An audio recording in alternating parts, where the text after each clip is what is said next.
When he was sick, I got to go down and spend time with him. And talked about what? Oh, about what we'd learned, about families, anything. It's subtle, you almost miss it.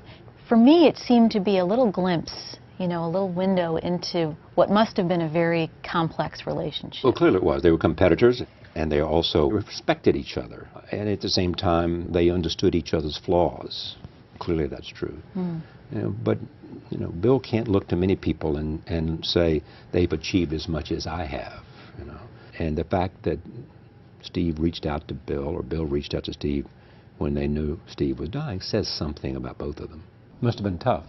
He's a guy No, he was not being melancholy like, you know, oh, I've been chipped. It was very, you know, forward-looking about, oh, we haven't really improved education with technology yet. You know, what do you think? Or, you know, he showed me the boat he was working on and talked about how he's looking forward to being on it, even though, you know, we both knew there was a good chance that wouldn't happen. He knew that, but he went on ahead to build a boat. Sure.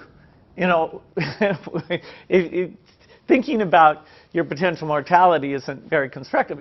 There was another area of the interview that I thought was very interesting because you were pressing Bill Gates on his missed opportunities during his tenure at Microsoft. Right. Areas where Apple beat Microsoft. We did tablets, lots of tablets, well before Apple did, but they put the pieces together in a way that succeeded. Areas where Steve Jobs beat Bill Gates. What did he have that you wish you had? Oh, his sense of design, that everything had to fit a certain aesthetic. The fact that he, with this little engineering background as he had, you know, it shows that design can lead you in a good direction. And so phenomenal products came out of it. He knew about brand, I mean, in very positive sense. He understood, he had an intuitive sense for marketing that was amazing. It's not the first time you've interviewed this man, I understand. Welcome to the broadcast. Bill Gates has, with the help of some very bright people, created Microsoft. There have been a couple of dozen interviews over the past 20 years. A lot of interviews since I first met him. Well, I'm a big believer in electronic mail. At that time, he was a different person, I think. He was a hard-driving tech executive and missionary. Candidly, you think Apple will survive? I think, like all technology companies, they don't have a guaranteed future. You knew Steve Jobs as well. You interviewed him for the show. Yes. I always thought that if I could put the two of them at the same table, that would have been exciting and interesting. Did you try to do that? I did, unsuccessfully. But they did do it at something called All Things D, All Things Digital. When Bill and I first met each other and worked together in the early days, generally, we were both the youngest guys in the room, right, individually or together. I'm about 6 months older than he is, but roughly the same age. And now, when we're working at our respective companies, I don't know about you, but I'm the oldest guy in the room most of the time. You know, I think of most things in life as either a Bob Dylan or a Beatles song. But there's that one line in that one Beatles song, you and I have memories longer than the road that stretches out ahead.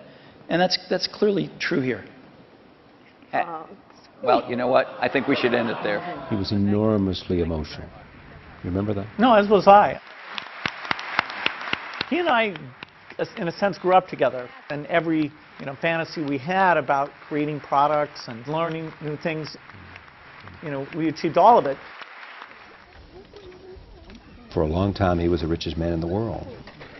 And there's a whole tray of the vaccines. Yeah. And now he wants to cure diseases. Yeah. There you go. Thank you. Steve, do you envy Bill a bit, this second act that he has? I think the world's a better place because Bill realized that his goal isn't to be the richest guy in the cemetery, right? That's a good thing. Steve has not done or did not do in philanthropy what Bill has done. And some will suggest that Bill will be long remembered for his philanthropy when people have perhaps forgotten about Microsoft.